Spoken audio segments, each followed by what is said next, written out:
So there will be an intensification of the strategy that we put forward.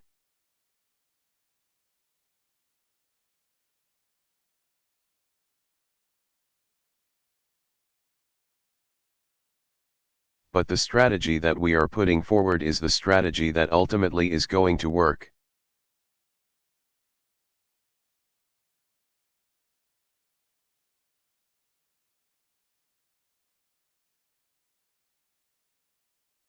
But as I said from the start, it's going to take time.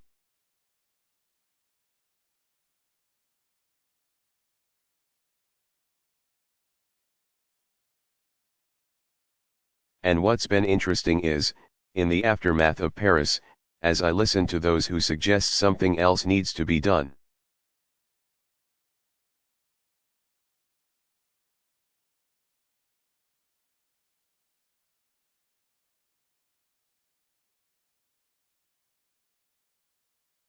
Typically the things they suggest need to be done are things we are already doing.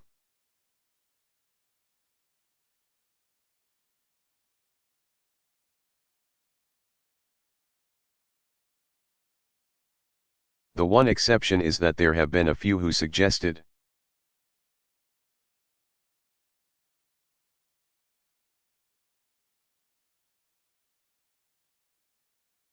that we should put large numbers of US troops on the ground.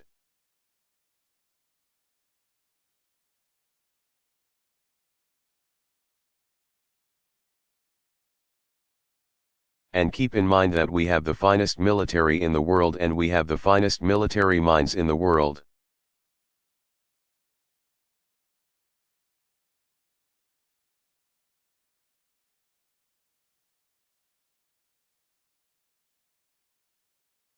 And I've been meeting with them intensively for years now, discussing these various options.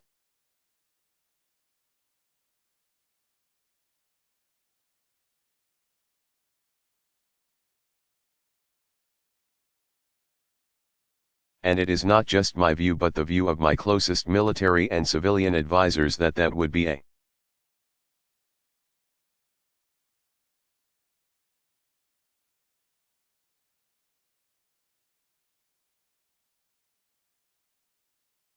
mistake, not because our military could not march into Mosul or Raqqa or Ramadi and temporarily clear out ISIL.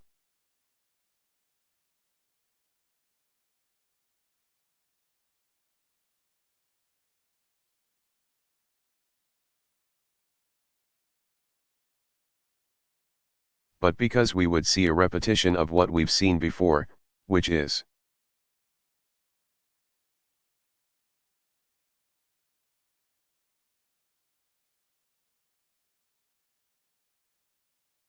if you do not have local populations that are committed to inclusive governance and who are pushing back against ideological extremes,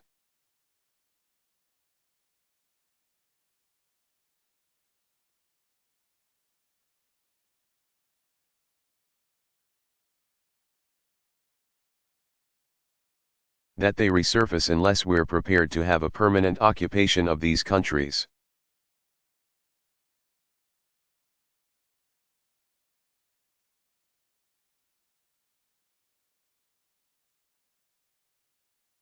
And let's assume that we were to send 50,000 troops into Syria.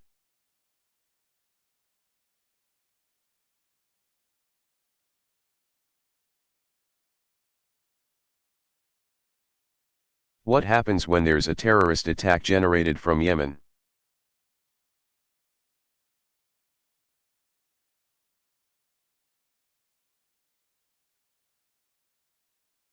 Do we then send more troops into there? Or Libya?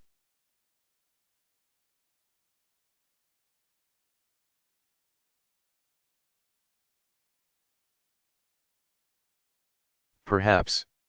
Or if there's a terrorist network that's operating anywhere else in North Africa, or in Southeast Asia.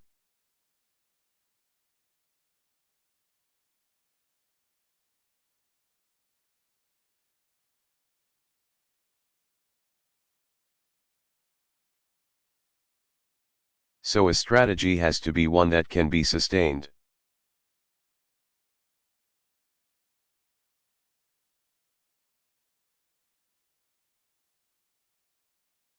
and the strategy that we're pursuing, which focuses on going after targets.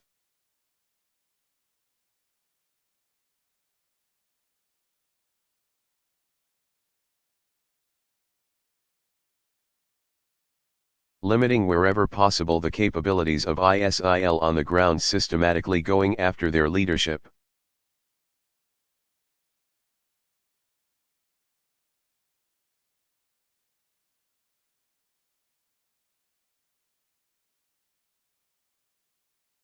Their infrastructure, strengthening Shia.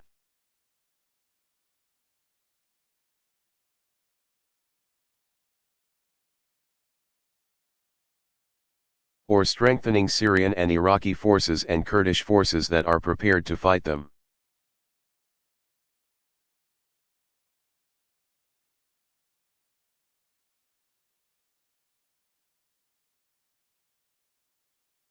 Cutting off their borders and squeezing the space in which they can operate until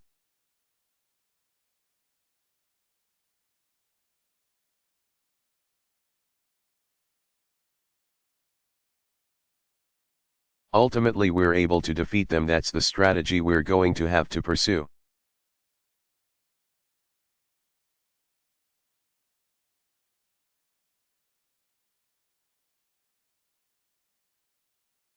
And we will continue to generate more partners for that strategy.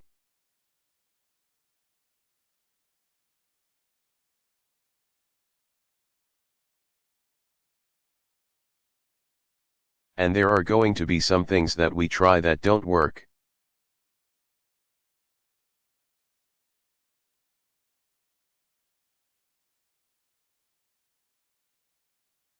There will be some strategies we try that do work.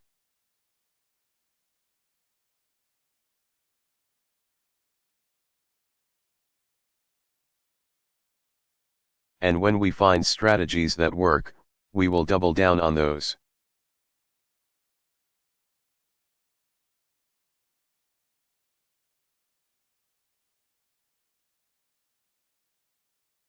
Margaret Brennan, CBS.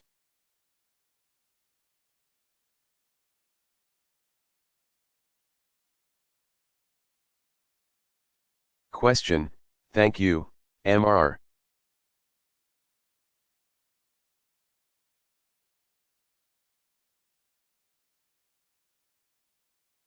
President. A more than year-long bombing campaign in Iraq and in Syria has failed to contain the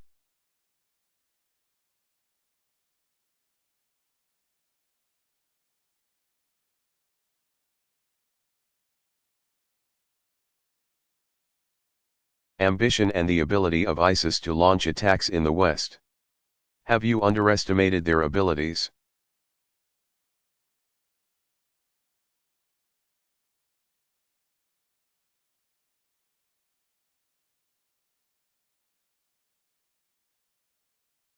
And will you widen the rules of engagement for U.S. forces to take more aggressive action?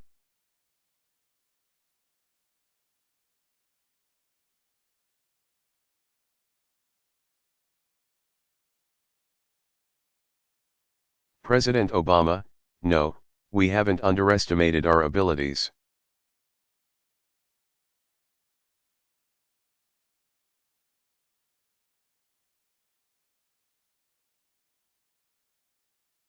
This is precisely why we're in Iraq as we speak, and why we're operating in Syria as we speak.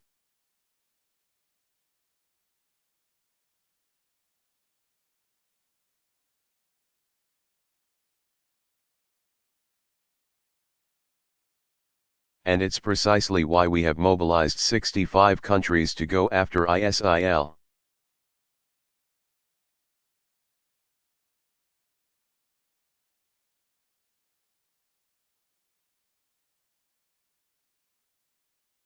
And why I hosted at the United Nations an entire discussion of counterterrorism strategies and curbing the flow of foreign fighters.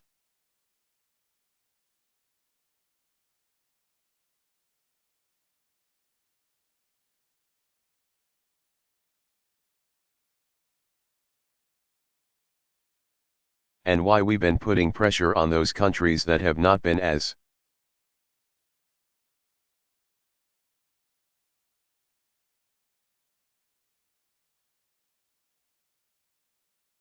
robust as they need to in tracking the flow of foreign fighters in and out of Syria and Iraq.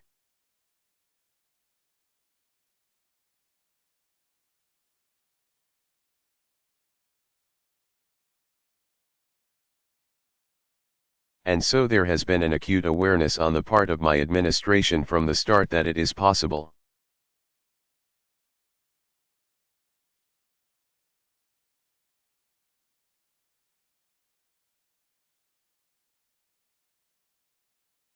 For an organization like ISIL that has such a twisted ideology, and has shown such extraordinary brutality and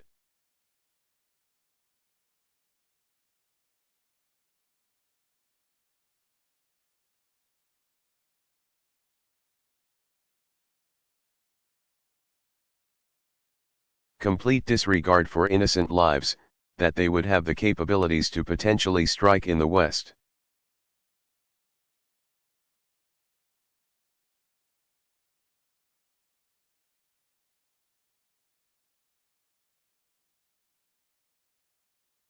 And because thousands of fighters have flowed from the West and are European citizens, a few hundred from the United States.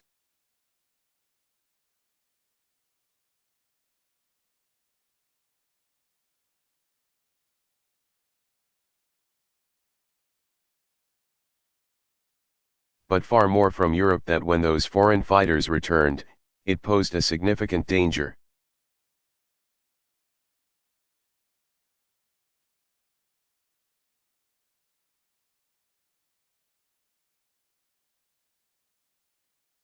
And we have consistently worked with our European partners, disrupting plots in some cases.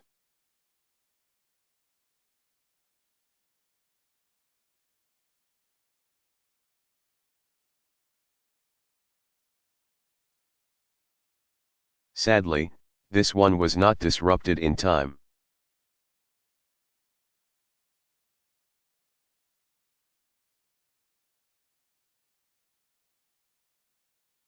But understand that one of the challenges we have in this situation is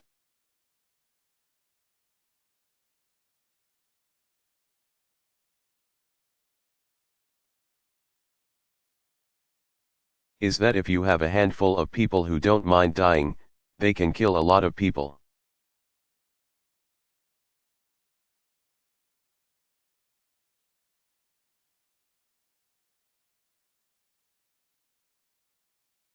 That's one of the challenges of terrorism.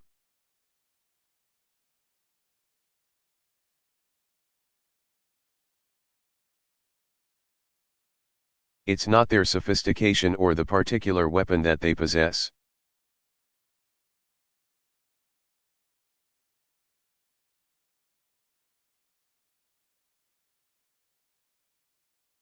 But it is the ideology that they carry with them and their willingness to die.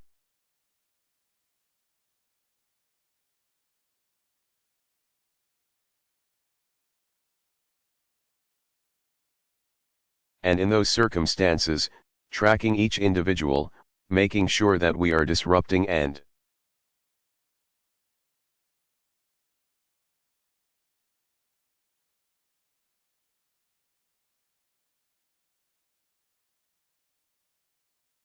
preventing these attacks is a constant effort at vigilance, and requires extraordinary coordination.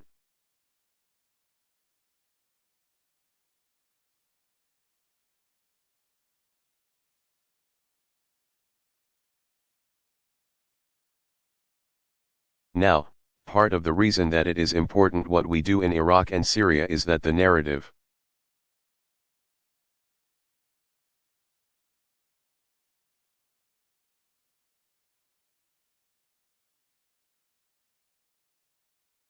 that ISIL developed of creating this caliphate makes it more attractive to potential recruits.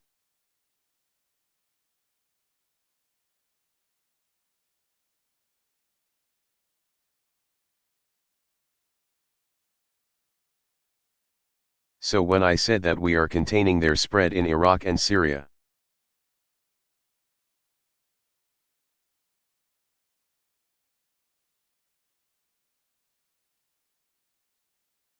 in fact, they control less territory than they did last year.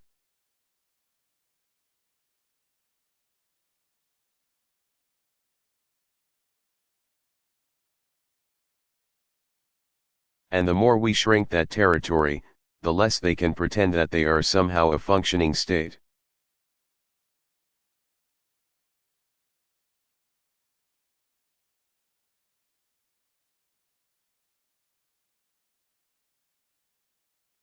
And the more it becomes apparent that they are simply a network of killers who are brutalizing local populations.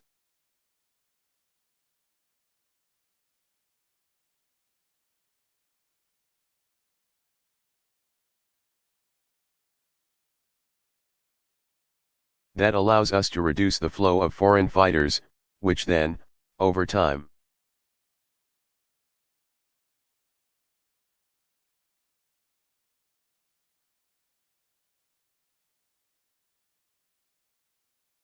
will lessen the numbers of terrorists who can potentially carry out terrible acts like they did in Paris.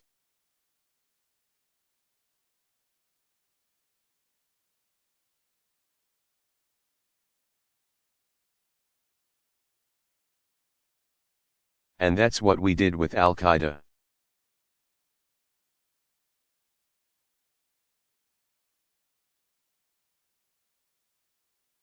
That doesn't mean, by the way, that Al-Qaeda no longer possess the capabilities of potentially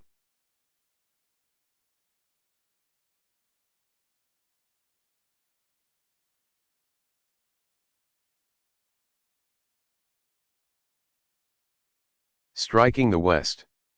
Al-Qaeda in the peninsula that operates primarily in Yemen we know has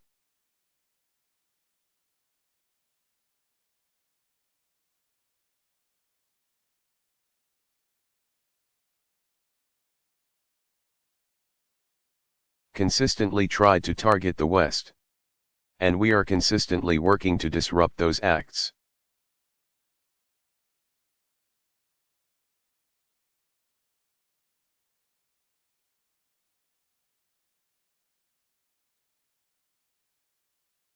But despite the fact that they have not gotten as much attention as ISIL, they still pose a danger, as well.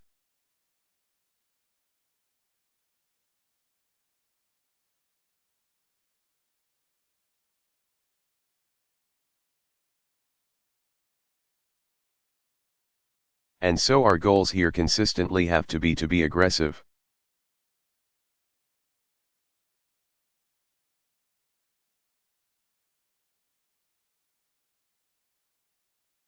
And to leave no stone unturned, but also recognize this is not conventional warfare.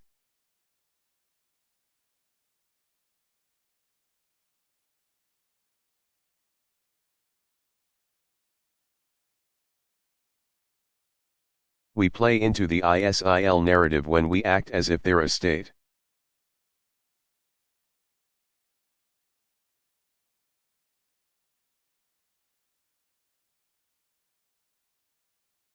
And we use routine military tactics that are designed to fight a state that is attacking another state.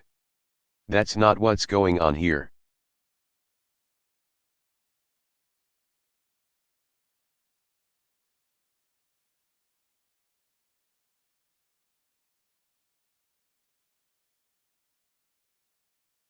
These are killers with fantasies of glory who are very savvy when it comes to social media.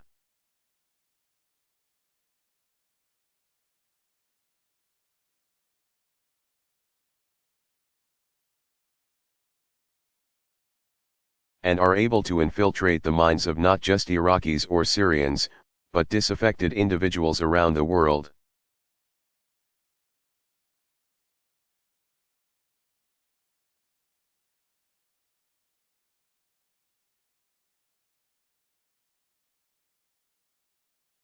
And when they activate those individuals can do a lot of damage.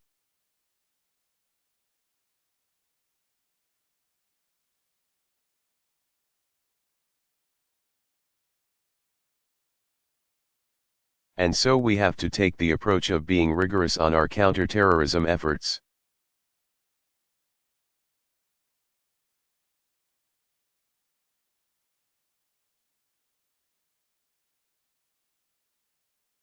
And consistently improve and figure out how we can get more information, how we can infiltrate these networks, how we can reduce their operational space.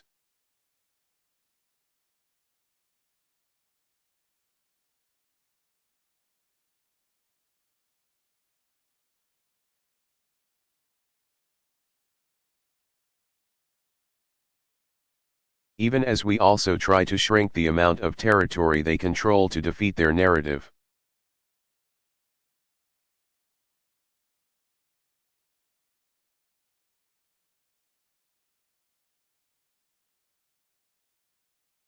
Ultimately, to reclaim territory from them is going to require, however,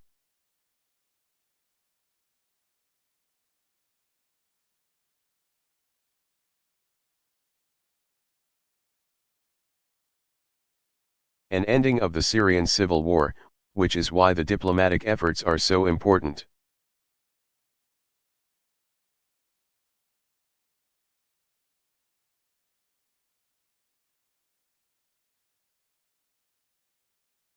And it's going to require an effective Iraqi effort that bridges Shia and Sunni differences.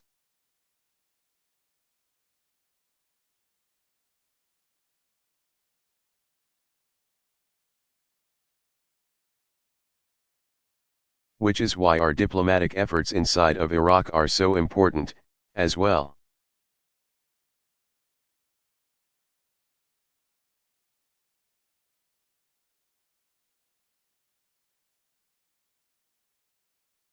Jim Avila.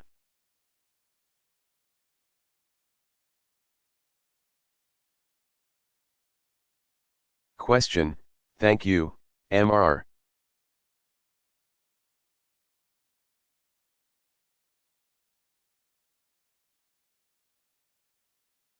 President.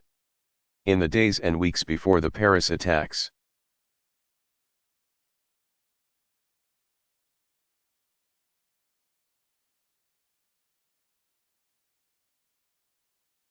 Did you receive warning in your daily intelligence briefing that an attack was imminent?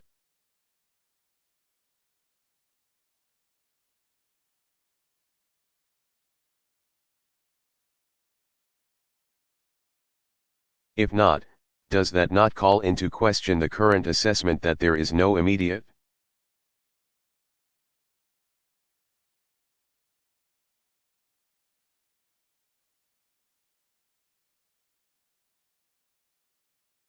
specific, credible threat to the United States today?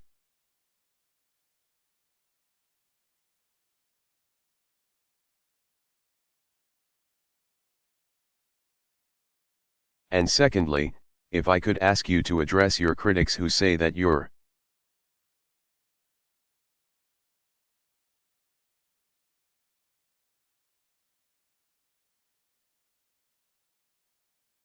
reluctance to enter another Middle East war, and your preference of diplomacy over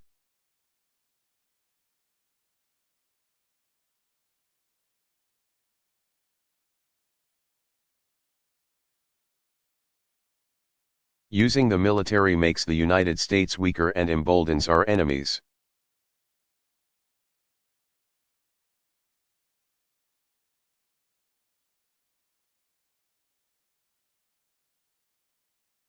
President Obama, Jim, every day we have threat streams coming through the intelligence transit.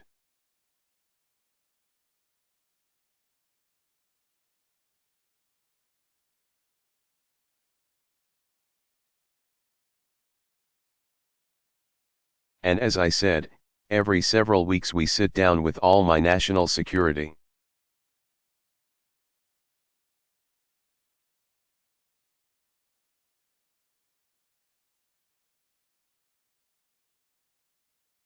Intelligence, and military teams to discuss various threat streams that may be generated.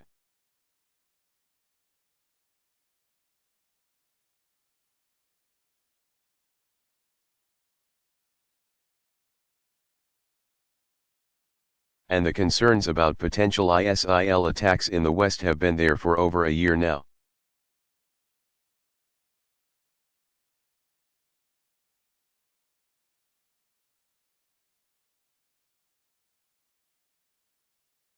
And they come through periodically.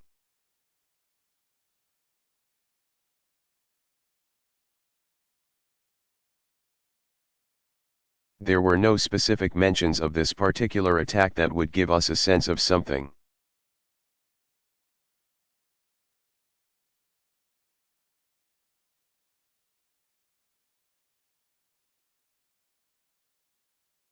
That we need that we could provide French authorities, for example, or act on ourselves.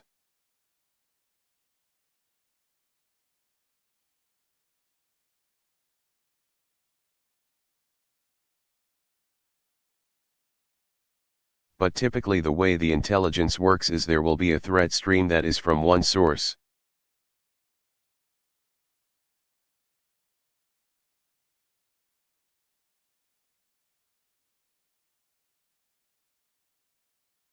How reliable is that source? Perhaps some signal intelligence gets picked up, it's evaluated.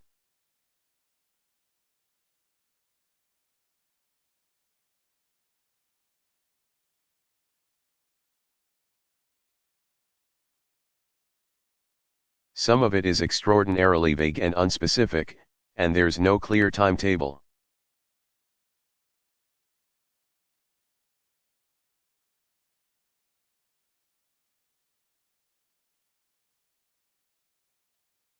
Some of it may be more specific, and then folks chase down that thread to see what happens.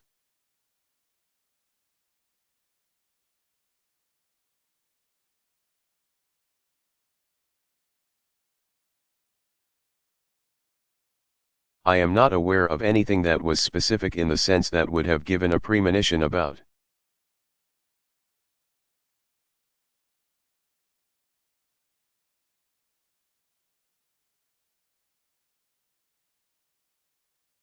A particular action in Paris that would allow for law enforcement or military actions to disrupt it.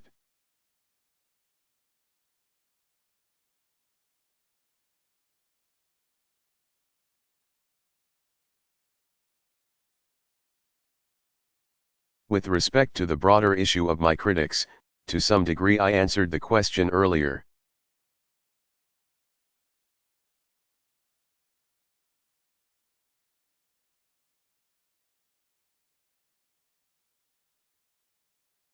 I think that when you listen to what they actually have to say, what they're proposing,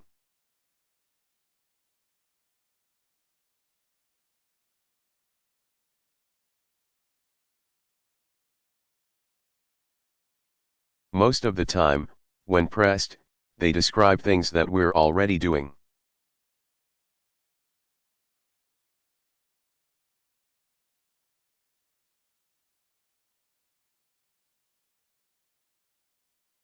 Maybe they're not aware that we're already doing them.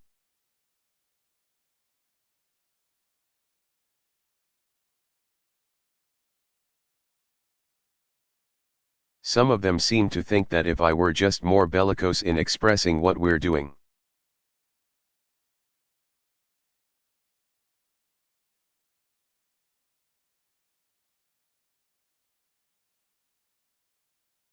that would make a difference, because that seems to be the only thing that they're doing, is talking as if they're tough.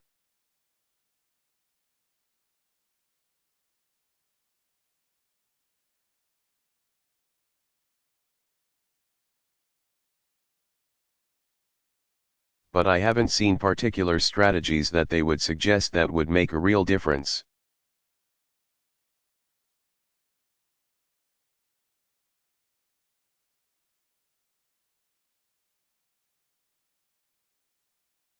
Now, there are a few exceptions.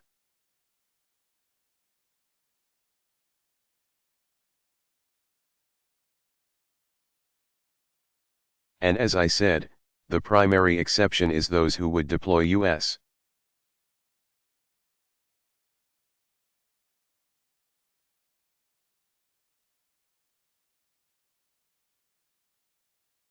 troops on a large scale to retake territory either in Iraq or now in Syria.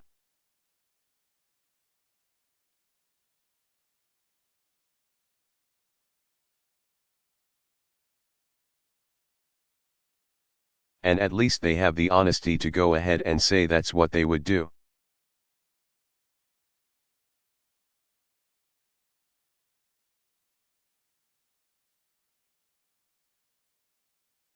I just addressed why I think they're wrong.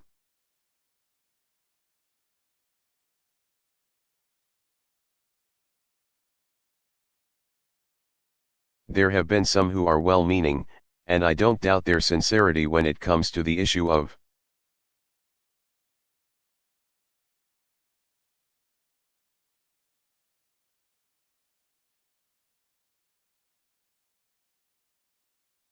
the dire humanitarian situation in Syria, who, for example, call for a no-fly zone or a safe zone of some sort.